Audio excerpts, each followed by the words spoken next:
Բարի երեկո սիրելի հեռուստադիտողներ, 5-րդ ալիքի եթերում հարցազրույցն է, այսօր զրուցելու եմ փաստաբան Արամ Վարդևանյանի հետ։ Պարոն Վարդևանյան, շնորհակալություն մեզ հրավիրելու համար։ Շնորհակալ եմ հրավերի համար։ Ձյուն է արդեն տեղում, Երևանում շատ ցուրտ է եւ հանկարծ դահաճ անակնկալ։ Էրեբունի համայնքում 11500 բնակիչ արդեն 24 ժամից ավել է էլեկտրականություն չունի։ Ինչպես կարող են պատժել հեցի ժամանակավոր կառավարչին բնակիչները Էրեբունի համայնքի, ինչ խորհուրդ կտաք, պարոն Վարդևանյան։ Ես երևի թե առաջինը կցանկանամ իմ ապրումակցումը հայտնել մեր հայրենակիցներին, ովքեր իհարկե այս նոր տարվա նախաշեմին միշտ բոլոր հայկական ընտանիքներում եռուզեռ է։ Բոլորը որոշակի աշխատանքներ են կատարում, այդ թվում տան պայմաններում, եւ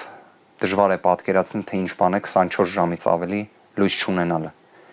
Կարող եմ ասել իհարկե առիթից օգտվելով, որ մեր հայրենակիցներից շատերը ժամանակի ընթացքում ունեցել են բողոքներ հեցի գործունեության վերաբերյալ։ Իհարկե անթերի որևէ մի հիմնարկ գոյություն չունի։ Ոչ մեկ այդպիսի ուտոպիստական մտքեր կարծում եմ չի էլ արտահայտում։ Խնդիրներ միշտ էլ եղել են, բայց երբ խնդիր է ի հայտ եկել, այդ խնդիրը րոպե շուտ լուծելու վճռականությունն է եղել, եւ դա փաստ է։ Իդեպ առիթից օգտվելով եւս մեկ անգամ կարելի է դա հիշեցնել, որ 2015 թվականին, երբ Սամվել Կարապետյանը ձեռք բերեց հեցը գտնվում էր սնանկացման եզրին։ Հենց այդ ժամանակահատվածը նրա մասին էր, որ կարող էին բազմաթիվ դեպքեր լինել, երբ ընդհանրապես Հայաստանում հոսանքազրկում լիներ։ Տևական, նման երկար տևողությամբ, բայց դրա փոխարեն ունեցանք մի իրավիճակ, որ այդ 10 տարվա ընթացքում տեղի ունեցան մի շարք բարեփոխումներ, տեղի ունեցան մի շարք ներդրումներ, որը հանգեցրել էր իրավիճակի փոփոխությանը։ Եվ այնպիսի ինստիտուցիոնալ նաև բարեփոխումներ էին կատարել, որը երկար տարիներ պետք է, այսպես ասած, առաջացներ մի իրավիճակ, որ մեր հայրենակիցները այդ ծառայությունից որպես այդպիսին էական դժգոհություն չունենային։ Բայց ինչ ենք տեսնում։ Տեսնում ենք, որ 2025 թվականի հունիսի 17-ի Սամվել Կարապետյանի հարցազրույցից հետո, որտեղ պարզապես եկեղեցուն պաշտպանող խոսք էր հայտնել, տեղի ունեցավ ոչ միայն Սամվել Կարապետյանի անձնական ազատության սահմանափակումը, այլ նաև կներեք արտահայտությանս համար փաստացի նաև իր բիզնեսը խլելու գործընթացը, որը ոչ մի առնչություն իրավական որևէ գործընթացի հետ չունի։ Բայց ինչ էին խոստանում, չէ՞ այդ ժամանակ։ Խոստանում էին, որ պետք է նշանակվի հեցում լավագույն ոլորտի մասնագետներից մեկը, չէ՞։ Իդեպ միջազգային փորձում, երբ ժամանակավոր կառավարիչ է նշանակվում, դա ճգնաժամային կառավարիչն է փաստացի։ Այսինքն, որ դուք պատկերացնեք, օրինակ այդ ոլորտի էներգետիկ ենթակառուցվածքների, երևի թե տարածաշրջանի լավագույն մասնագետներից մեկը պետք է նշանակվեր։ Եվ կարծում եմ մեր հայրենակիցները միգուցե այդ կարծիքը չունեն ներկայիս ժամանակավոր կառավարչի մասին, զուտ ելնելով կենսագրական տվյալներից։ Եթե իսկապես վերջինս ոլորտի լավագույն մասնագետներից է եւ ստացվում է հեցին ճգնաժամից հանողն է, որքան է արդեն 6 ամիս է ճգնաժամային կառավարիչն է, չէ՞, ժամանակավոր կառավարիչն է։ Բայց ինչի համար է նման դեպք լինում։ Ինչի համար մեր հայրենակիցները պետք է լույս չունենան։ Ինչի համար հոսանքազրկում պետք է տեղի ունենա։ Լավ տեղի է ունեցել 2 ժամ հետո թող վերականգնեին։ Իդեպ եթե փորձը ուսումնասիրեն, հենց դրա համար էր, որ նույն հանրային ծառայությունները կարգավորող հանձնաժողովը մշտապես դրական է գնահատել հեցի գործունեությունը, մշտապես դրական զեկույցներով է հանդես եկել նույն հանրային ծառայությունները կարգավորող հանձնաժողովը, քանի որ հոսանքազրկումները նույնիսկ իրենց քանակի մեջ մշտապես ամենասեղմ ժամկետներում վերականգնվել են։ Խոսքը գնում էր 2-ից 3 ժամվա մասին։ Էս ինչ վիճակ է այսինքն։ Իհարկե թիվ 1 պատասխանատուն այս վիճակի, որ նոր տարվա նախաշեմին մենք ունենք իրավիճակ, որ մեր հայրենակիցների մոտ հոսանք չկա, այն էլ Երևանում, այսինքն որը պետք է լինի այսպես ասած ավելի արդյունավետ կառավարվող, չէ՞ հատվածը։ 11500 տուն փաստացի։ Իհարկե։ Եվ գիտեք, պատասխանատուն մեկ անձ է, դա ժամանակավոր կառավարիչն է։ Որովհետև որ պատկերացնեք այդ օրենսդրական փոփոխությունները, որոնք նման օպերատիվությամբ, ռեկորդային արագությամբ ընդունվեցին, դրանք նախատեսել են ընթացակարգ, որ սեփականատերը նվազագույն հնարավորություն չունենա մասնակցելու գործողություններին։ Այսինքն ամբողջությամբ իզոլացրել են սեփականատիրոջը, սեփականատիրոջ միջոցները օգտագործում են, իսկ իր ֆինանսական միջոցներով աշխատավարձ, պարգևավճար, իհարկե։ Բայց միաժամանակ ստացվում է նաև նվազագույն այդ երաշխիքները չեն պահպանում։ Ոնց կարելի է, այսինքն նշանակում է որոշակի նախապատրաստական չէ աշխատանքներ չեն կատարվել, բայց եկեք հարցին ուրիշ կողմից նայենք։ Իսկ հանրային ծառայությունները կարգավորող հանձնաժողովի հայտարարություն տեսել եք։ Մի օպերատիվ արձագանք տեսել եք։ Չէ՞ որ հանրային ծառայությունները կարգավորող հանձնաժողովը պետական մարմին է։ Իսկ պետական մարմինը մեկ առաքելություն ունի՝ ապահովելու, ծառայելու հանրությանը, մարդկանց, կոնկրետ մարդկանց, ապահովելու իրենց իրավունքները, այդ թվում նվազագույն պայմաններ ունենալու իրավունքները։ Իսկ որտեղ է հանրային ծառայությունները կարգավորող հանձնաժողովը։ Թերացում ունի ՀԿՑՀ-ն։ Իհարկե։ Ես ուղղակի չեմ հասկանում ոնց օրինակ իրենք արձագանք չեն տվել դեռ։ Իրենք ոչ թե պետք է 24 ժամ անցնի դեռ արձագանք տված չլինեն։ Իրենք 2 ժամվա ընթացքում պետք է արձագանք տային։ Բա իրենք են վերահսկողը այս ոլորտը։ Իրենք են որոշումը կայացրել, օրինակ Սամվել Կարապետյանին փաստացի սեփականազրկելու, որովհետև լիցենզիայից զրկման վերաբերյալ որոշումը դա համարժեք է սեփականազրկման, որը իդեպ Հայաստանի Հանրապետության նորագույն պատմության մեջ նման դեպք չի եղել։ Աննախադեպ է, ինչպես իրենք են սիրում ասել։ Ուղղակի աննախադեպ եզրույթը միշտ հիմնականում դրականին է վերաբերում։ Այսինքն աննախադեպ մի հաջողություն, աննախադեպ մի իրադարձություն, աննախադեպ մի իրավունքի զարգացում, այլ ոչ թե հակառակը։ Հիմա այլ իմաստով է։ Իհարկե իդեպ մի բան էլ ասեմ, որ մեր հայրենակիցները կարող են հաշվի առնել, որ եթե արբիտրաժային դատարանի, այսպես ասած, որոշումը կատարված լիներ, այսօր նման իրավիճակ չէր լինելու, որովհետև ժամանակավոր կառավարիչը չէ, որ պետք է ապահովեր Հայաստանում էլեկտրաէներգիայի պատշաճ սպասարկումն ու մատակարարումը, այլ պետք է իրականացներ նույն հեցի մենեջմենտը, որը կրկին թերություններ եղել են Քավլիցի, ինչպես ցանկացած ոլորտում, բայց այսպիսի խնդիրներ ես չեմ հիշում։ Պարոն Վարդավանյան, Էրեբունի համայնքի բնակիչներից մեկը գրել էր, որ հարևաններով մասսայաբար ստիպված են եղել աղբնետել շուտ փչացող սննդամթերքը, հասկանալի է, որ նոր տարվան են մարդիկ պատրաստվում, նաև տարատեսակայլ խնդիրների առաջ են կանգնել։ Դուք կհիշեք վստահ եմ, որ քանիցս նույնիսկ կառավարության նիստերի ընթացքում խոսվում էր նրա մասին, որ էլեկտրաէներգիայի տատանման հետևանքով, ոչ թե հոսանքազրկման, այլ տատանման հետևանքով, օրինակ, չգիտեմ, լվացքի մեքենա էր փչացել կամ սառնարան, հեռուստացույց։ Հիմա դրա մասին հատուկ խոսում էին, չէ՞, նման մեծ աղմուկ էր դա հանդիսանում, թեև դրանք առանձին դեպքեր էին, որոնցով հետևողական աշխատանքներ էին տարվում։ Այս դեպքերի մասին ինչի նույն կերպ չի խոսվում, որովհետև մենք հասկանում ենք, չէ, որ նոր տարվա համար մարդկանց ծախսերը մի շատ են լինում։ Մենք ազգովի, մենք հայերս կարևորում ենք նոր տարին դիմավորել հավուր պատշաճի։ Դրա համար ծախս են կատարում։ Մի քանիսը նույնիսկ ստիպված հնարավորություն են ման գալիս միջոցներ ներգրավելու, որ հավուր պատշաճի դիմավորեն այդ տոնը։ Բա հիմա ինչ են ասելու այդ մարդկանց։ Մի հատ եկեք վնասի չափը գնահատենք։ Ես օրինակ անզեն աչքով կարող եմ ասել, որ հեռուստացույցի կամ լվացքի մեքենայի ծախսը եւ նոր տարվան նախապատրաստող ծախսերը դրանք առնվազն եկեք սենց ձևակերպեմ իրար մոտարկված ծախսեր կարող են լինել։ Հիմա այդ դեպքում փոխհատուցման հարցը ինչպես պետք է կազմակերպվի, բայց այդտեղ կարող ենք մի ուրիշ աբսուրդային իրավիճակի հասնենք։ Պատկերացրեք, ժամանակավոր կառավարչի պատասխանատվության տիրույթում է այս ամենը, բայց օրինակ վնասի հատուցման հարցը փորձեն սեփականատիրոջ միջոցներով լուծեն։ Այսինքն իրենք սխալ կառավարում կարող են։ Այսինքն ի վերջո այդ միջոցները պատկանում են սեփականատիրոջը։ Հիմա իրենք այդ միջոցները օգտագործում են։ Հիմա պատկերացրեք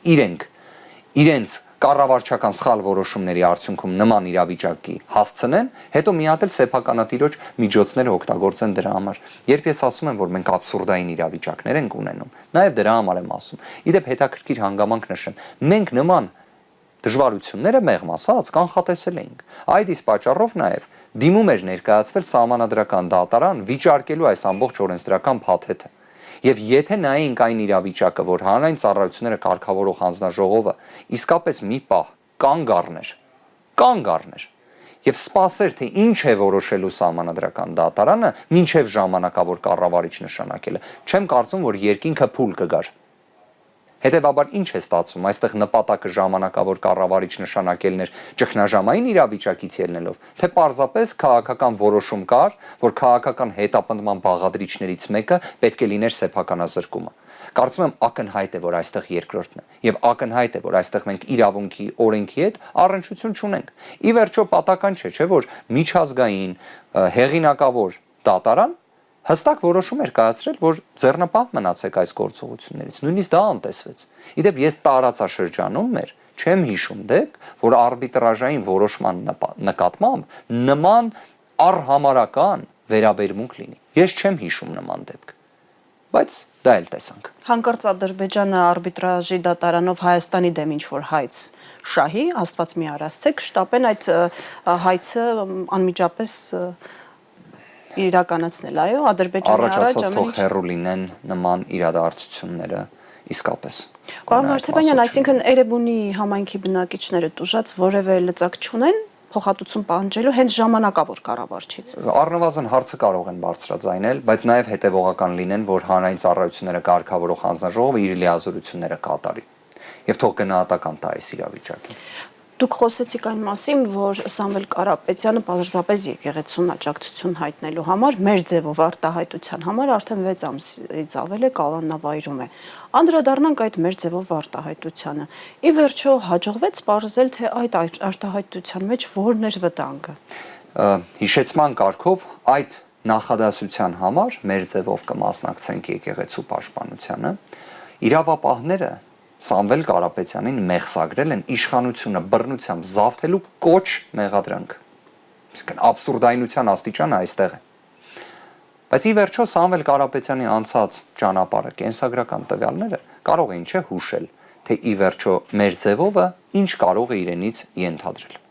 2025 թվականի հուլիսի 4-ի իր ուղերձում Սամվել Կարապետյանը նաև բացահայտել էր, թե ինչ է պատկերացնում մեր ձևով եկեղեցու պաշտպանությանը մասնակցելու եւ Հայաստանի Հանրապետության հանրային կյանքում իր մասնակցության ինտենսիվացման իր տեսլականը ինչպես է պատկերացնում։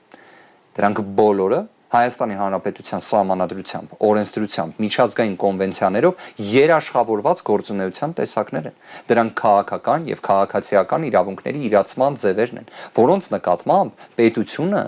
չունի իրավունք միջամտելու իրավապահների լծակներով։ Չկա նման բան։ Դուք միջազգային փորձում նման բան չեք տեսնի։ Բայց եկեք ավելի պարզ վարժություն առաջարկեմ։ 2025 թիվ դեկտեմբերի 17 հնչում է կոչը 10 եպիսկոպոսների, ըստ որի իրենք պետք է գնան մայրաթոռ։ Իսկ փաստացի կոչ է հնչում։ Այդ ի դեպ նման էր կոչի։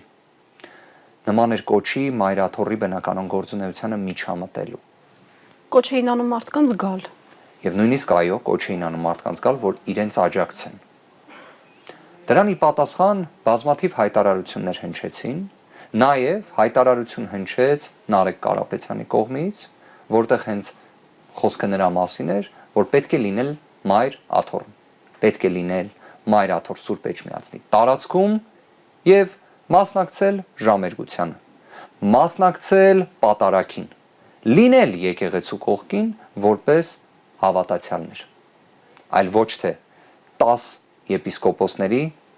անհասկանալի օրակարգերին մասնակից դառնալ։ Այդ օրը ես եղել եմ Էջմիածնում, ես տեսել եմ այդ ամենը իմ աչքերով։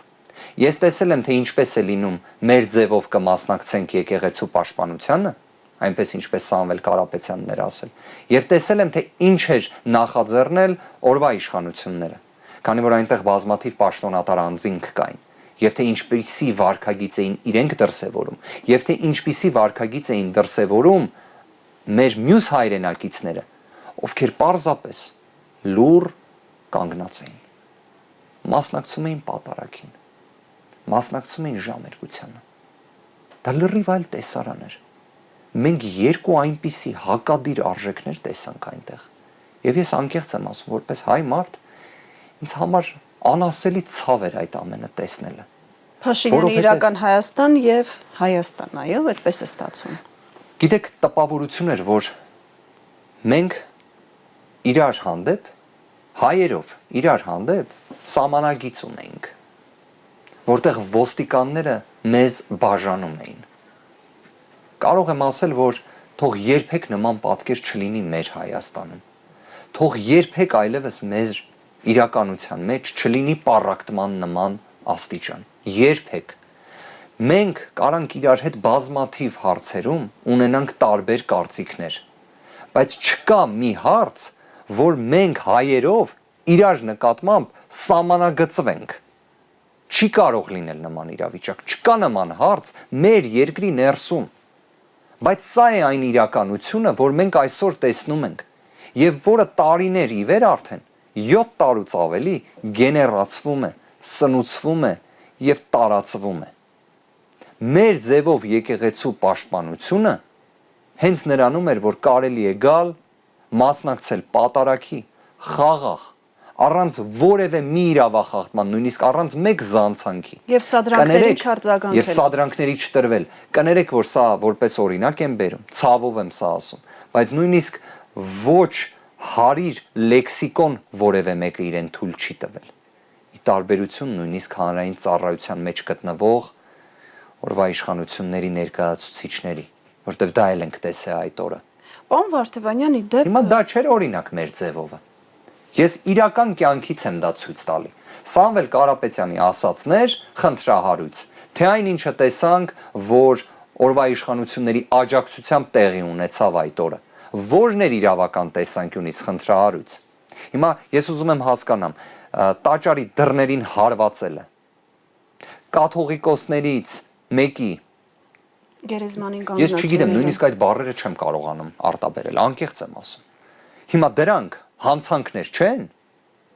Դուք գիտեք, որ որևէ մեկը ձերբակալված չի դրա համար։ Իսկ լրագրողներին Դուք գիտեք, որ նույնիսկ հարվածողները քրեական հետապնդում հարուցված չէ։ ինչու սա ուժային իրավապահ համակարգի կողմից կողմնակալության դրսևորում է։ Ես ցավում եմ դրա համար։ Ես հասկանում եմ, որ սա ֆունդամենտալ խնդիրներ են, բայց մի հատ կարևոր բան կասեմ։ Դրականին միտված բան կասեմ։ Այս ամենը լուծելի հարցեր են։ Դրա համար պետք է ուղղակի ունենալ դրա վճռականությունը եւ կամքը քաղաքական։ Իսկապես, այո, կարելի է ունենալ մի իրավիճակ, որ նույնիսկ քաղաքական օրակարգ դարձած հարցը, իսկ մայրաթոռի հարցը երբեք չի կարող դառնալ քաղաքական շահարկումների հարց։ Տեսեք, այսօր բրիտանական մեծ հեղինակություն վայելող պարբերականներից մեկը հատուկ անդրադարձ է կատարել մայրաթոռի նկատմամբ տեղի ունեցող իրադարձություններին, նույնիսկ նշել է, պատկերացրեք, բրիտանական լրատվականը նույնիսկ նշել է, որ Օսմանյան կայսրությունը չի կարողացել որևէ կերպ միջամտել մայրաթոռի գործունեությանը իր էության բովանդակության մեջ։ Իհարկե, քանի որ մայրաթոռը այդքան մեծ դիմադրություն է ունեցել, հայ առաքելական սուրբ եկեղեցին այդքան դիմադրություն է ունեցել։ Բայց այնինչ կատարվում է այսօր մեր օրվա իշխանությունների կողմից ինչ որ իմաստով արտասահմանյան պարբերականը համեմատության մեջ է դնում։ Սա էլ եմ ցավով ասում։ Մեծագույն ցավով եմ ասում։ Ճշտամական Օսմանյան օկուպացիայի հետ են համեմատում փաստացիորեն եւ շղթում Փաշինյանի հայտարարությունը ի դեպ։ Եվ ի դեպ, այո, քննադատաբար են վերաբերվում այս օրակարգին, որը առաջ է քաշվել օրվա իշխանությունների կողմից։ Եվ ի դեպ այդ ամենը սկսվեց 2025 թվականի մայիս ամսից։ Մայիս ամսից մենք մի ուրիշ պարադիգմայի մեջ ենք հայտնվել, որին կարելի է ասել որոշակի առումով միջամտեց, այո, այդպիսի պարադիգմային միջամտեց Սամվել Կարապետյանը։ Իր հարցազրույցով, որտեղ իսկապես ինչի որևէ մեկ այլ կարծիք ունի, որևէ մեկը նսեմացնում է հայ առաքելական սուրբ եկեղեցու դերը մեր հանրային կյանքում, եւ որ այո, եկեղեցին մենք բոլորս էլ պետք է պատրաստ լինենք պաշտպանել։ Եվ այդ արտահայտության համար 6 ամսից ավելի է ինչ Սամվել Կարապետյանը կալանավորված է։ Եթե փորձենք ժամանակագրային իրադարձությունները նայենք, Սամվել Կարապետյանին ձերբակալում են, այնուհետև կալանավորում են 2025 թվականի հունիսի 18-ին, եւ դրան հաջորդում են ինչ իրադարձություններ։ Այս պահի դրությամբ ԱԱԾ նկուղ համարվող Երևան կենտրոն քրեակատարողական հիմնարկում գտնվում են 3 արքիեպիսկոպոսներ. Միքայել, Բագրատ, Արշակ, Սրբազանները։ Բոլորի մասով կարող եմ հստակ ասել, կալանքը ակնհայտորեն ապօրինի է, ոչ իրավաչափ։ Այնուհետև Երևան կենտրոնից դուրս Նուբարաշեն քրեակատարողական հիմնարկում գտնվում է Արագածոտնի թեմի առաջնորդ Մկրտիչ Սրբազանը։ Այս ամենը տեղի ունեցավ Սամվել Կարապետյանի կալանավորումից հետո։ Եվ այնուհետև տեսանք ինչ տեղի ունեցավ արդեն դեկտեմբերի 18-ին։ Այս ամենը կարծես իսկապես մի հրեշավոր ծրագրի մեկնարկային կետերից էր, որում իրական խոչընդոտ էր Սամվել Կարապետյանը։ Իդեպ Սամվել Կարապետյանը հիմա կալանավորված է ենթադրյալ խոչընդոտելու ռիսկով։ Իրավական տեսանկյունից ասում են, որ Սամվել Կարապետյանը եթե լինի ազատության մեջ, այսինքն անձ, որը մեր Հայաստանի նորագույն պատմության ամենախոշոր ազգային բարերարն է, ով մշտապես կանգնած է եղել Մայր Աթոռի կողքին, հարյուրավոր, հազարավոր աշխատատեղեր է ստեղծել։ Դրա մասին շատ չի խոսել Քավլիցի, դա էլ իր ընտրությունն էր։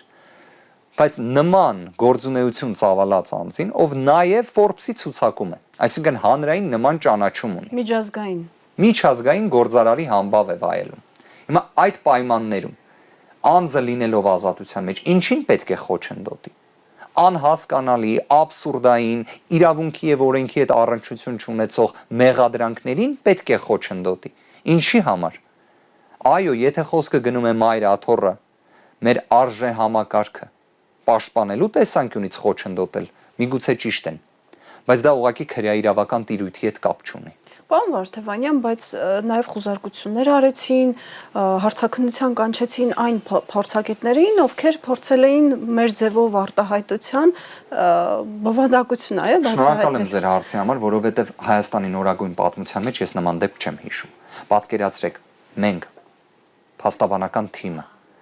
խնդրել է, դիմել է, միջնորդել է սահմանված կարգով, որ այդ նախադասության վերաբերյալ, այդ 25 վարկյան տևողությամբ նախադասության վերաբերյալ, այսինքն մենք փորձել ենք այս աբսուրդային իրավիճակի մեջ ինչ-որ ողջամտություն ցույց տալ, որ միգուցե դա լինի բեկումնային։ Դիմել ենք փորձագետների, որոնք տվել են իրենց եզրակացությունը եւ պարզից էլ պարզ է։ Լավ, եթե Հայաստանի Հանրապետության 90%-ից ավելի մեր հայրենակիցները տեղեկացված են այս գործի մասին եւ բոլորը գտնում են, որ այս գործը քաղաքական հետապնդում է։ Պարզ է, չէ, որովհետև այդտեղ որևէ կոչ չկա, այն էլ իշխանությունը բռնությամբ զավթելու կոչ, իջեցման կարգով սա է մեղադրանք։ Հիմա փորձագետները համանման դիրքորոշում են արտահայտել։ Եվ դրա համար փորձագետներին հարցաքննել են, խոզարկության են ենթարկել, ժամերով են իդեպ հարցաքննել, այսինքն այնպիսի ճնշման մթնոլորտ եւ միջավայր են ստեղծել, որը աբսուրդային էլ չէ, չգիտեմ ինչպես բնութագրեմ։ Իդեպ իրենք ինչ կարող էին անել։ Պարզապես կարող էին իրենց կողմից փորձաքննություն կազմակերպել եւ գտնել մի փորձագետի, ով կհերքեր այդ փորձագետների մոտեցումը։ Սա է իրավաբանությունը։ Իսկն իրավաբանության մեջ այդպես է։ Բայց իրենք փոխարենը կանչում են այդ փորձագետներին, ասում են ինչի՞ ես նման կարծիք տվել։ Ես առնվազն մամուլից տեղեկացել եմ, թե ինչպես են փորձագետները մեկնաբանում այդ գործը, թե ինչպես է տեղի ունեցել այդ քննչական գործողությունը։ Սա ապշելու բան է։ Ես անկեղծ եմ ասում, սա ժողովրդավարության հետ կապ չունի։ Սա իրավունքի հետ կապ չունի այս վարքագիծը։ Հակառակը քննիչները պետք է շահագրգռված լինեն, որ կան փորձագետներ, որոնք պետք է ստացվում է իրենց գործողություններին օժանդակող դեր ունենան։ 53 քննիչ հիշեցման կարգով, 53 քննիչ, 6 ամսից ավելի կալանք, տոտալ անգործություն։ Սամվել Կարապետյանը 6 ամսից ավելի ինչ կալանավորված է, բայց ոչ մի վարույթային գործողության չի մասնակցել։ Մենք պաշտպաններով միջնորդում ենք, ասում ենք վարույթային գործողություններ կատարեք Սամվել Կարապետյանի մասնակցությամբ։ Եթե ինչ-որ ռիսկեր եք տեսնում, արեք այդ գործողությունները, մասնակցենք դրան։ Կամ եթե այլ գործողություններ ունեք անելու, կատարեք դրանք։ Այսինքն փակուղային վիճակ է։ Բայց ամենահետաքրքիրը 53 քննիչ։ Դուք պատկերացնում եք դա ինչ թիվ է։ Կաթվածահար են անում նաև իրավապահ համակարգի աշխատանքը։ Ես ձեզ ամենայն պատասխանատվությամբ եմ ասում, պատկերացրեք ամենաբարդ գործը, իսկապես լատենտային բնույթի մի արարք, որը բազմադրվագ է եւ այլ, 10 հոգուց բաղկացած քննչական խումբ կարող են ամենաերկարը 4 ամսում ամբողջությամբ բացահայտեն։ 53 քննիչներից բաղկացած քննչական խումբ Սամվել Կարապետյանի մեր ձևով կմասնակցենք եկեղեցու պաշտպանությանը, մի քանի աբսուրդային տնտեսական բնույթի մեղադրանքներ, որոնց հիմնավոր կասկածները նույնիսկ տևական դատական ակտերով ժամանակահատվածում չեն հաստատվում, բայց դեռևս նախաքննության փուլում ենք։ Պարոն Վարդանյան, սեն չէ, քաղաքական կապրիզի դրսևորում է, ինչ է։ Նույն իրավապահները չէին կարող խոշել, որ ընդհանրապես ձեր նշած 10 քննիչը բավական են, ինչու 52։ Գիտեք, իդեպ 53 ոչ թե 52։ Ձեզ ասեմ, այստեղ տրամաբանությունը պարզապես մեկ բանում է։ Ամեն կերպ պահպանել այսպես կոչված նախաքննական գաղտնիքի ռեժիմը, որ մենք չկարողանանք ամբողջ գործի մասին բաց եւ թափանցիկ խոսենք, որ մենք չունենանք դատական նիստեր, որոնք դռնբացության կարգով են քննության առարկա դառնում, որ հանրությունն էլ տեսնի։ Ես հասկանում եմ, եթե ես լինեի հակառակ կողմում, ես եւս կցանկանայի, որ հանգարց այս գործը դատարան չուղարկվի եւ նախաքննական գաղտնիքի շղարշով, այսպես ասած, պաշտպանվել։ Բայց տենց չի կարելի, որովհետեւ եթե հակառակ կողմում լինեի, չի կարելի որևէ մի իրավիճակում նսեմացնել իրավունքի գերակայության սկզբունքը։ Չի կարելի պարզապես։ Քանի որ պետք է սահմանափակված լինել իրավունքներով։ Լավ, ի վերջո 6 ամսից ավելի անձը կալանավորված է եւ բոլորը վստահ եմ գիտեն, որ այլընտրանքային խափանման միջոցներ էլ լինեին, ամբողջությամբ կարելի էր այս աբսուրդային քննությունը միևնույն շարունակել, բայց նպատակ է դրված եղել, որ հենց լինի կալանքը։ Մի գաղտնիք էլ բացեն։ Ինքը Սամվել Կարապետյանը մշտապես դեմ է եղել այլընտրանքային խափանման միջոցներ առաջարկելուն, լինի դա գրավը կամ այլ խափանման միջոցներ։ Բոլոր դեպքերում իր դիրքորոշումը միշտ եղել է հետևյալը, որ այստեղ չի կարող կալանք լինել, բայց եթե այդ հետապնդումն է, պատվով, ժպիտը դեմքին, ուժեղ մարդու դիրքերից այդ ամենը տանում է։ Իսկապես։ Բայց մենք նաև դա միջնորդել ենք, այսինքն որպես պաշտպաններ, մենք մեր պաշտպանյալի ցանկությունը հաշվի չենք առել եւ նման միջնորդություն արել ենք։ Եվ դա էլ է մերժվել։ Այսինքն որ պատկերացնեք, իրավունքի հետ առնչության դեֆիցիտը այդքան խորքային է։ Ճիշտ եմ հասկանում, որ փորձելու են Սամվել Կարապետյանին անազատության մեջ պահել առնվազն մինչև ընտրությունները։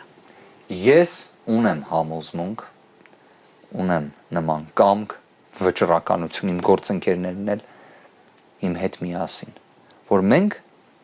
չենք կարող ունենալ նման իրավիճակ։ Իրավունքը չի կարող այդքան ստորադասվել, իրավունքը չի կարող նսեմացվել, իրավունքը ի վերջո պետք է գերակայի, իսկ գերակայելու դեպքում չի կարող լինել այն իրավիճակը, որը դուք հարցադրմամբ ձևակերպեցիք, որը այո ինչ որտեղ կարող եք ասել, որ բխում է 2025 թվականի հունիսի 17-ի գործադիր իշխանության ղեկավարի հայտնի Facebook-յան գրառումներից, եւ կարելի ասել այդ գրառումներն էլ ամենամեծ արգելակն են այս քրեական վարույթի իրավունքահեն տրամաբանություն ունենալ չի ստացվում։ Այսինքն դա է հենց ամենամեծ արգելակը։ Իսկ դա էլ հենց քաղաքական հետապնդման ցուցիչն է։ Ավելի վառ օրինակ քաղաքական հետապնդման Հայաստանի Հանրապետությունում չի եղել։ Այսինքն սա իսկապես դասագրքային քաղաքական հետապնդման օրինակ է, որովհետև այստեղ ամեն ինչ արվել է թափանցիկ, ամեն ինչ արվում է թափանցիկ։ Կներեք, դուք կհիշեք 2025 թվականի նոյեմբերի 17-ն է։ Մենք ինտենսիվ դատական նիստի փուլում ենք գտնվում։ Ներկայացնում ենք դիրքորոշումներ, հակափաստարկներ, գրավոր ապացույցներ քննչական մարմնի անգործության վերաբերյալ, գրավոր ապացույցներ մեղադրանքը ընդհանրապես հերքելու վերաբերյալ։ Բայց ինչ է տեղի ունենում։ Մի ակնթարթ տեսնում եմ լրահոսը, ընդմիջում էր այդ պահին։ Եվ հայկական ժամանակ օրաթերթը արդեն հայտարարել էր, որ Սամվել Կարապետյանի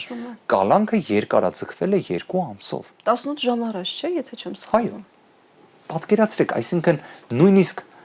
ժամանակահատվածն էին ճիշտ ընտրել։ Այսինքն կարող է ինչ օրինակ գրած լինել, որ 1 ամսով է երկարաձգվել, բայց պարզվեր 2 ամսով է երկարաձգվում։ Չէ, այդ աստիճան ճշգրտությամբ էր ամեն ինչ տեղի ունեցել։ Հայկական ժամանակ օրաթերթը նախապես հայտարարել էր դա։ Իդեպ դատական նիստի ժամանակ էլ մենք դա բարձրաձայնեցինք։ Ասեցինք կարող է այս ամենը ազդեցություն ունի մեր գործընթացի նկատմամբ, մեր դատական նիստի նկատմամբ։ Դատարանի կողմից ստացանք շղթողական, վճռական պատասխան։ Բայց այնուհետև տեսանք, որ 100-ից 100 ճշգրիտ տեղեկություններ հրապարակվել։ Միթե սա քաղաքական հետապնդման մասին չէ։ Պարոն Վարդևանյան, եւ ամփոփելով մեր զրույցը, փորձենք հասկանալ, թե ինչ իրավիճակ է լինելու 2026-ին, հաշվի առնելով Կալասի հրապարակային հայտարարությունը, այսպես կոչված հիբրիդային պատերազմի, երրորդ երկրների կողմից միջամտությունների մասով, հատկապես իշխանությունները ամեն կերպ հայտարարում են, որ ընդդիմությունը կամ իրենց քաղաքականությանը դեմ արտահայտվողները սպասարկում են երրորդ երկրների շահը։ Կարող ենք ակնկալել քաղաքաբանտարկյալների ավելի մեծ թիվ եկող 2026-ին, հետևաբար նաև ձեր պաշտպանյանների թվի ավելացում։ Եկեք այսպես փորձեմ պատասխանել։ Առաջինը հենց միջազգային հանրության արձագանքը, ի վերջո մենք խոսեցինք բրիտանական հանրահայտ պարբերականի հրապարակման մասին, բայց նույն հաջողությամբ ֆրանսիական ԱՄՆ-ում հրապարակումների տեսանկյունից, այսինքն եվրոպական միջազգային ճանաչում ունեցող պարբերականները, հեղինակություն վայելող մասնագետները խոսում են Հայաստանում տեղի ունեցող քաղաքական հետապնդումների մասին։ Մի քանիսը օրինակ հենց ուղիղ մանրամասն վերլուծել են Սամվել Կարապետյանի նկատմամբ տեղի ունեցող քաղաքական հետապնդումը եւ շատ հստակ կոշտ գնահատականներ են ներկայացրել այդ ամենի վերաբերյալ։ Այսինքն այլևս այս հետապնդումները զուտ Հայաստանի Հանրապետության ներքին լոկալ բնույթի հարցի տիրույթում չեն։ Իսկ հիմնականում քաղաքական հետապնդումների այդ պատնեշը ճեղքվում է հենց նման իրավիճակներում, երբ հանրային հնչեղություն է տրվում այս գործերին, քանի որ այդ ժամանակ այլևս չես կարող պարզապես այն այսպես ասած տրիվիալ պատճառաբանություններով, ստանդարտացված պատճառաբանություններով կալանքները երկարաձգել անձանց։ Դրանք ի վերջո պետք է դադարեն, դրանք պետք է վերացվեն։ Եվ ինչ որ իմաստով միջազգային կոնկրետ որոշ մարմինների արձագանքները, այո, անհանգստացնող են։ Այո,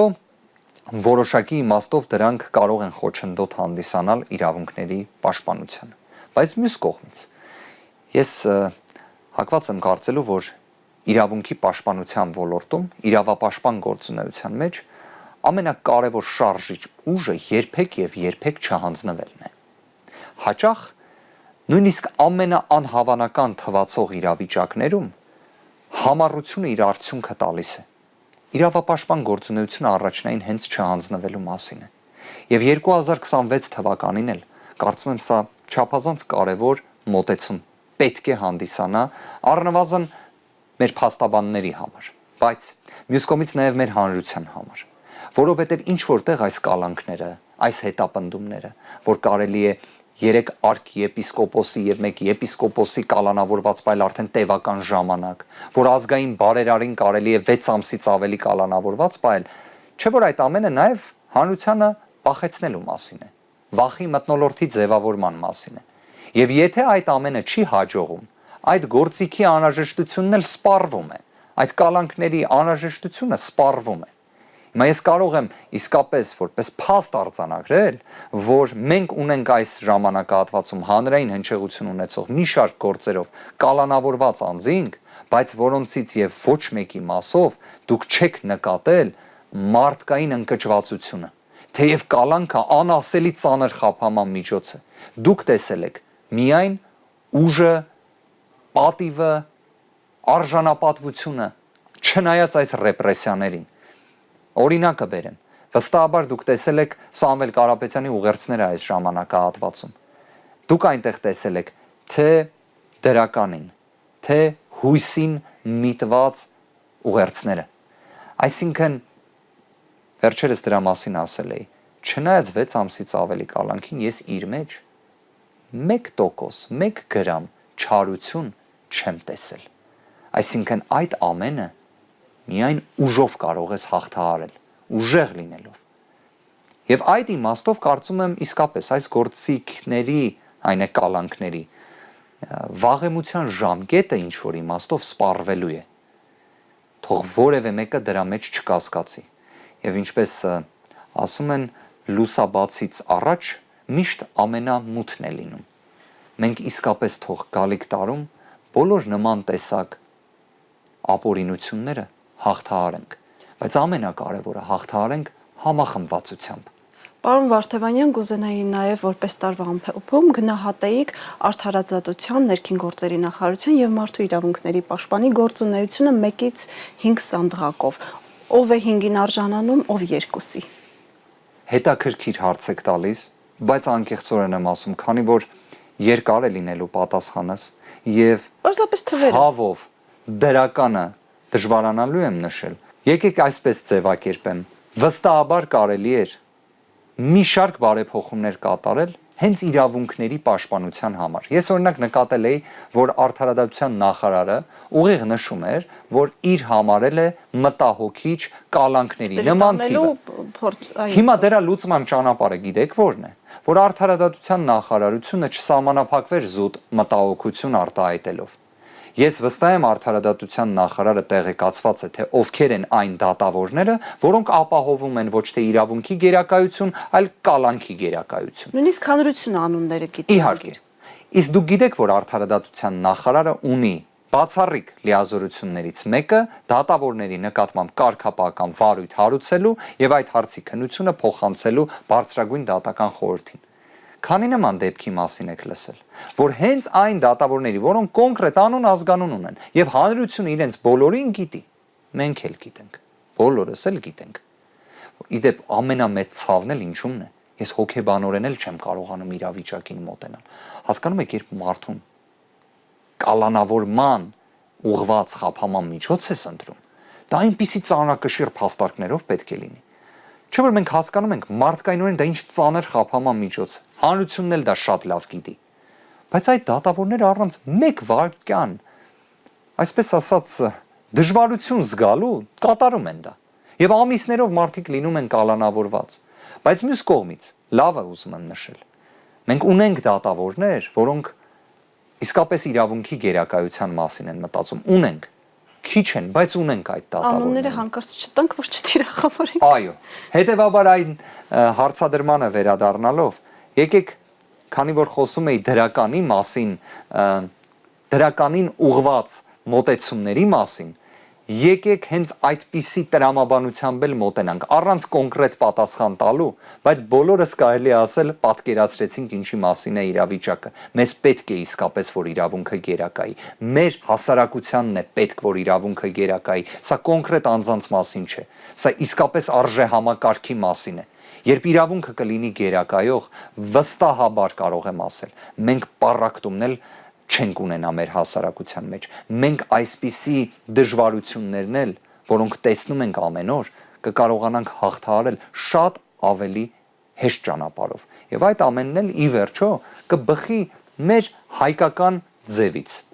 Պարոն Վարդևանյան, շնորհակալ եմ հետաքրքիր զրույցի համար։ Ես եմ շնորհակալ։ Հիշեցնեմ այսօրվա իմ հյուրն էր փաստաբան Արամ Վարդևանյանը։ Հարցազրույցի հաջորդ թողարկումը վաղն է, հաջողություն։